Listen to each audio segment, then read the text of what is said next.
नमस्ते, मैं हूं संगीता। साप्ताहिक खेल समाचार में आपका स्वागत है। देखते हैं खेल की दुनिया का मुख्य समाचार। मीराबाई चानू ने ग्लासगो में भारत के लिए पहला स्वर्ण पदक जीता। लॉन्ग जंप में मुरली श्रीशंकर का लगातार दूसरा रजत पदक। मलयाली खिलाड़ी ने रचा इतिहास। पैरा एथलेटिक्स में भारत का शानदार प्रदर्शन। दिलीप गवित ने जीता स्वर्ण, मोहम्मद बासिल को रजत। बैंकॉक में भारतीय तैराकों का ऐतिहासिक प्रदर्शन। युवा खिलाड़ियों ने जीते कई पदक। जिम्बाब्वे के खिलाफ टी20 सीरीज में भारत का क्लीन स्वीप। वैभव सूर्यवंशी रहे मैच और सीरीज के स्टार। भारतीय स्क्वॉश में नया इतिहास। 18 वर्षीय अनाहत सिंह बनी विश्व जूनियर चैंपियन। और अब देखते हैं समाचार विस्तार से। ग्लासगो में 23 कॉमनवेल्थ गेम्स में भारत का शानदार अभियान। मीराबाई चानू के माध्यम से भारत ने अपना पहला स्वर्ण पदक हासिल किया। भारत का पहला स्वर्ण पदक महिलाओं के 48 किलोग्राम भारोत्तोलन वर्ग में आया, जहां ओलंपिक पदक विजेता मीराबाई चानू ने शानदार प्रदर्शन करते हुए स्नैच और क्लीन एंड जर्क दोनों में नए गेम्स रिकॉर्ड बनाए।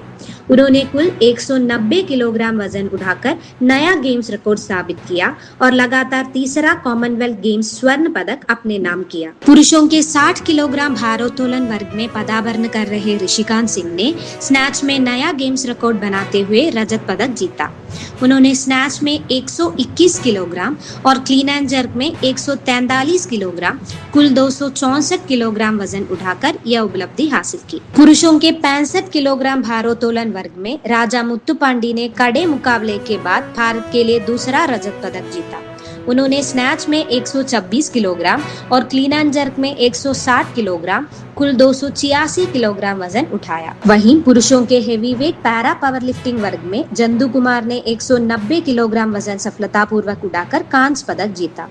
यह 23 कॉमनवेल्थ गेम्स में भारत का पहला पदक था। पुरुषों की लॉन्ग जंप स्पर्धा में केरल के स्टार एथलीट मुरली श्रीशंकर ने रजत पदक जीत लिया। श्रीशंकर लगातार दूसरे कॉमनवेल्थ गेम्स में पोडियम पर पहुंचने में सफल रहे। कॉमनवेल्थ गेम्स की एथलेटिक्स स्पर्धा में भारत का शानदार प्रदर्शन जारी है। पुरुषों की लॉन्ग जंप स्पर्धा में केरल के स्टार एथलीट मुरली श्रीशंकर ने रजत पदक जीत लिया। इसके साथ ही श्रीशंकर लगातार दूसरे राष्ट्रमंडल खेलों में पोडियम पर पहुंचने में सफल रहे। इससे पहले उन्होंने 2022 के बर्मिंघम राष्ट्रमंडल खेलों में भी रजत पदक जीता था। स्कॉट्सटाउन स्टेडियम में खेले गए रोमांचक फाइनल में 27 वर्षीय श्रीशंकर ने 8.09 मीटर की छलांग लगाकर दूसरा स्थान हासिल किया। वहीं जमाइका के पूर्व विश्व चैंपियन ताजे गेयल ने 8.15 मीटर की छलांग के साथ स्वर्ण पदक अपने नाम किया। श्रीशंकर स्वर्ण पदक से मजक 6 सेंटीमीटर से चूक गए। 2026 कॉमनवेल्थ गेम्स के पैरा एथलेटिक्स में भारतीय खिलाड़ियों ने शानदार प्रदर्शन किया। पुरुषों की 100 मीटर T47 स्पर्धा के फाइनल में दिलीप गवित ने स्वर्ण पदक और मोहम्मद बासिल ने रजत पदक जीतकर भारत को दोहरा पदक दिलाया। 2026 कॉमनवेल्थ गेम्स के 7वें दिन पैरा एथलेटिक्स में भारतीय खिलाड़ियों ने शानदार प्रदर्शन किया। पुरुषों की 100 मीटर T47 स्पर्धा के फाइनल में दिलीप गवित ने स्वर्ण पदक और मोहम्मद बासिल ने रजत पदक जीतकर भारत को दोहरा पदक दिलाया। दिलीप गवित ने 10.71 सेकंड के समय के साथ राष्ट्रमंडल खेलों का नया रिकॉर्ड बनाते हुए स्वर्ण पदक अपने नाम किया।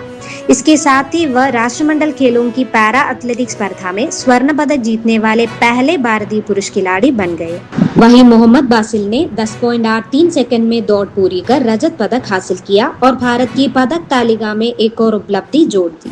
बैंकॉक में हुई 12वीं Asian age group aquatic championship में युवा भारतीय टीम ने कई रिकॉर्ड तोड़ते हुए ऐतिहासिक कामयाबी हासिल की। भारतीय तैराकों ने कई नेशनल रिकॉर्ड तोड़कर और बड़ी संख्या में मेडल जीतकर अपना दबदबा साबित किया। एशिया की मजबूत टीमों के खिलाफ शानदार प्रदर्शन करते हुए भारत के युवा तैराकों ने 12वीं Asian age group aquatic championship में ऐतिहासिक अभियान की शुरुआत की। भारतीय दल की सबसे चमकदार खिलाड़ी दीनिधि देसिंगू रही। उन्होंने महिलाओं की 200 मीटर फ्री स्टाइल स्पर्धा में 2 मिनट 1 सेकंड और 81 मिलीसेकंड मिनट का समय निकालते हुए नया सीनियर राष्ट्रीय रिकॉर्ड बनाया और स्वर्ण पदक जीता। इसके अलावा उन्होंने 100 मीटर फ्रीस्टाइल में रजत और 400 मीटर फ्रीस्टाइल में कांस्य पदक भी अपने नाम किया। पुरुषों की 200 मीटर बटरफ्लाई स्पर्धा में अब्दुल हफीज रशीद ने 2 मिनट 7 सेकंड और 54 मिलीसेकंड मिनट के समय के साथ भारत के लिए एक और स्वर्ण पदक जीता। दर्शन एस ने पुरुषों की 400 मीटर फ्रीस्टाइल में नया जूनियर राष्ट्रीय रिकॉर्ड बनाते हुए रजत पदक हासिल किया। उन्होंने 200 मीटर बटरफ्लाई में कांस्य पदक भी जीता। महिलाओं की 50 मीटर बटरफ्लाई स्पर्धा में तनिषी गुप्ता ने 27 सेकंड और 45 मिलीसेकंड का नया राष्ट्रीय रिकॉर्ड बनाते हुए कांस्य पदक अपने नाम किया। रिले स्पर्धाओं में भी भारत का दबदबा देखने को मिला। महिला रिले टीम ने नए राष्ट्रीय रिकॉर्ड के साथ कांस्य पदक जीता, जबकि मिक्सड फ्रीस्टाइल रिले टीम ने भी कांस्य पदक हासिल किया। चैंपियनशिप के पहले ही दिन 5 पदकों के साथ भारत ने शानदार शुरुआत की और आने वाले वर्षों में देश की ओलंपिक उम्मीदों को मजबूत आधार दिया। विश्व एक्वाटिक तकनीकी समिति के सदस्य, केरल एक्वाटिक एसोसिएशन के अध्यक्ष और केरल ओलंपिक एसोसिएशन के महासचिव एस राजीव ने कहा कि भारतीय तैराकों की मेहनत रंग लाई है और युवा खिलाड़ियों का प्रेरणादायक प्रदर्शन देखकर उन्हें बेहद गर्व महसूस हो रहा है। 43 केरल राज्य सब जूनियर हैंडबॉल चैंपियनशिप 31 जुलाई से 2 अगस्त तक कोड़िकोड में। इस चैंपियनशिप में खिलाड़ियों के प्रदर्शन के आधार पर आगामी राष्ट्रीय सब जूनियर हैंडबॉल चैंपियनशिप के लिए केरल राज्य टीम का चयन भी किया जाएगा। खेल प्रेमी इस प्रतियोगिता का सीधा प्रसारण केरला ओलंपिक के आधिकारिक यूट्यूब चैनल पर देख सकेंगे। केरल हैंडबॉल एसोसिएशन द्वारा आयोजित 43वीं केरल राज्य सब जूनियर हैंडबॉल चैंपियनशिप का आयोजन 31 जुलाई से 2 अगस्त तक कोड़िकोड के कुंदमंगलम हायर सेकेंडरी स्कूल कोर्ट में किया जाएगा। इस प्रतिष्ठित प्रतियोगिता में केरल के विभिन्न जिलों से आई सब जूनियर लड़कों और लड़कियों की टीमें राज्य चैंपियन बनने के लिए आमने सामने होंगी। जिला हैंडबॉल संघों ने अपने अपने क्षेत्रों के प्रतिभाशाली खिलाड़ियों को तैयार करने के लिए विशेष प्रशिक्षण शिविर आयोजित किए हैं। लड़कों और लड़कियों के बीएसएफ केरल राज्य जूनियर ताइक्वांडो चैंपियनशिप आयोजित की गई। कोड़िकोड के वीके मेनन इंडोर स्टेडियम में 29 और 30 जुलाई को हुई इस चैंपियनशिप में अलग अलग जिलों के खिलाड़ियों ने जीत के लिए मुकाबला किया। കേന്ദ്ര പ്രതിരോധ വകുപ്പിന്റെ BSF ബോർഡർ സെക്യൂരിറ്റി ഫോഴ്സിൻ്റെ ആഭിമുഖ്യത്തിൽ തൈക്കോണ്ടോ എന്ന ആയോധന കല ജൂനിയർ വിഭാഗത്തിൻ്റെ മത്സരങ്ങൾ നടത്താൻ വേണ്ടിയിട്ട് BSF തൈക്കോണ്ടോയാണ് തിരഞ്ഞെടുത്തിരിക്കുന്നത്.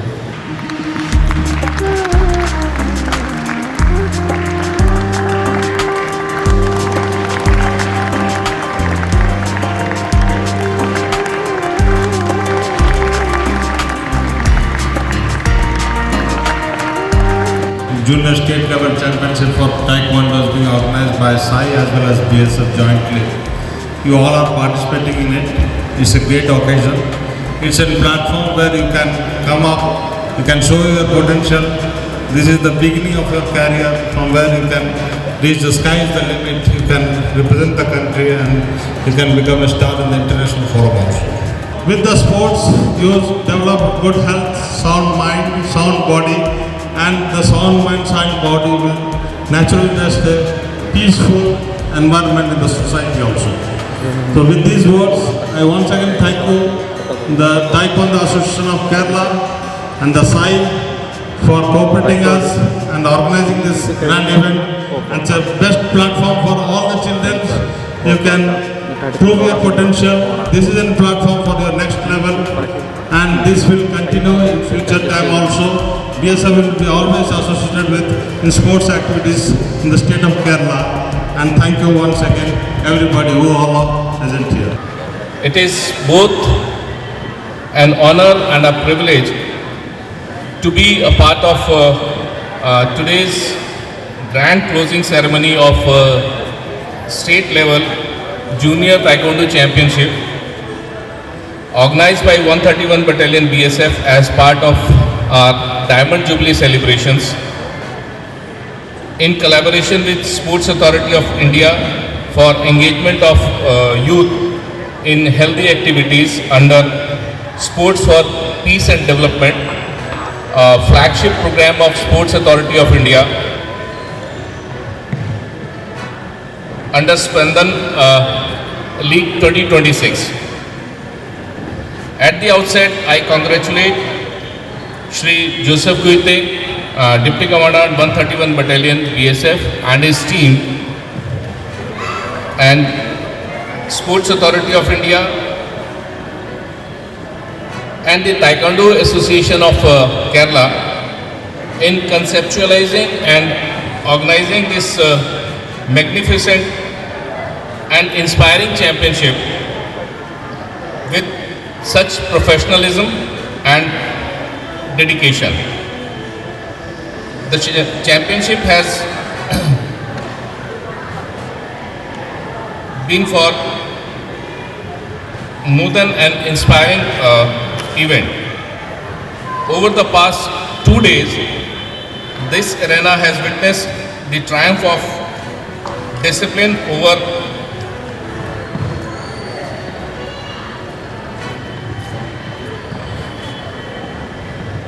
doubt, determination over adversity, and courage over fear. Every bout reflected not merely physical strength, but also the indomitable spirit, resilience, and character that define true sportsmanship. I am delighted that young athletes representing almost all the 14 districts of Kerala state assembled here under one roof. Though you came from different regions, backgrounds, training centers, but you competed as one sporting fraternity, united by respect, friendship, and shared passion for excellence. That in itself is greatest victory of this event. My heartiest congratulations to all the medal winners. Your achievements are a result of your countless hours of disciplined practice, sacrifice, and the perseverance. You have earned every accolade through hard work and commitment.